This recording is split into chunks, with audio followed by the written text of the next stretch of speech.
Hey, I really wasn't going to show off my build for the Crafter League this season, but this is kind of why I like the Crafters League. It forces you into builds you wouldn't normally do. So I found this bow, and no one liked it on the item showcase, and I'm not sure why. Had IAS and OKED, but amp and crossbow skills, and deadly strike. So I was trying to figure out what I could build around this, and, obviously it was either going to be magic or cold arrow, but what I found was you can make a cold arrow hybrid Summonzon here. So the kicker is you need to get things that have either all skills or Amazon skills, because you're going to be splitting between the trees. So 2 to Amazon skills, 2 to Amazon skills. I got bows on those, but you could go passives for this. And technically speaking, I mean, you could get a 2 to all skills, 3 to bow and crossbow skills bow, and that would be awesome. Problem is, I want to do this during the regular season, but I got to find this bow again, because the amp is fairly important to this.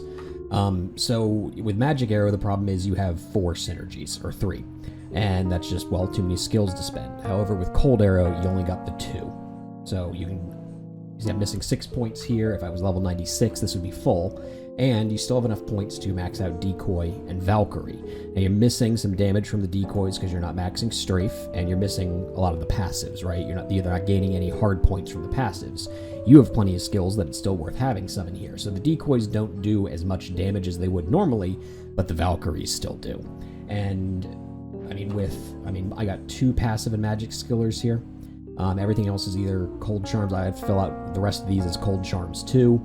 4%ers are better than bow skills, by the way. I mean, if you look here, I got to do math in front of you on stream or recording here. 330, and yeah, that's about 440. But this takes 2 slots. That takes 1. So if you're willing to give up the small res charms that you generally need, yeah, the 4%ers are better. However, I mean, you can see if I got these here or more bow skills, I mean, you could easily get this to 10k cold arrow damage, and the minimum damage is crazy. And you've still got enough, if you're on swap, to have level 35 Valks. I mean, during regular season, you could do this with a bunch of different builds here. And hitting a 147 IAS breakpoint is not, of course the frames aren't working, isn't too bad, which is the second to last breakpoint. So during regular season, I'm not sure if it'd be better to use a Faith and just go for the 99 IAS, or even hit the 147 and get an Infinity. Either way, though, this works pretty well. I mean, it's 8k multi-shot. I mean, what's there not to like about it? However, I guess the only problem is you are dealing cold damage, which there are a lot of cold immunes, but I mean, when you're amping everything, you can just let everyone go to town. And you see how quick the amp goes off, too. I'll put up a map or something, but we ran Ubers, Wapinator and I did with this.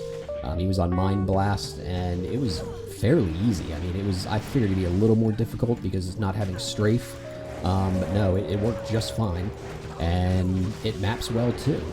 You do a mix of, obviously, physical damage and cold damage, so you don't really have to deal with the immunes. The amp on the bow is just wonderful for making up the lost damage on the decoys, and the Valkyries still hit as hard as they've ever hit. So, I mean, cast rate is a little lacking here, right? I could get into the cast rate ring here, so you're only probably going to hit that 32 to 48 breakpoint. During regular season, I mean, what would you want to use here? Probably not the fort for your own damage, because physical's not on here. You probably just want a piece. So this would also be fairly cheap to build, too. I mean, I know you want an amp bow, but other than that, I mean, a piece, a Zon skill circlet, Zon skill AME, and random skills where you can. Again, this is a fairly cheap build. You would be having a mix of bow and passive skillers, maybe a few passives, but it's not like bow skillers are super expensive. And you could technically build this with fire too, which has a slightly better synergies, 21%, so that'll do more damage, just because cold slows things down, right? So you could do this with fire arrow, you could do this with cold arrow, and you got another way to build up the Summonzon here. I like this so much, I was going to go back to my Summonzon Dark Adherent build during regular season, because I haven't played that in a while, but I'm going to be trying to get this kind of bow and go for this build next time around. So I'll throw on a map or something, and probably some Ubers that Wapinator will do later.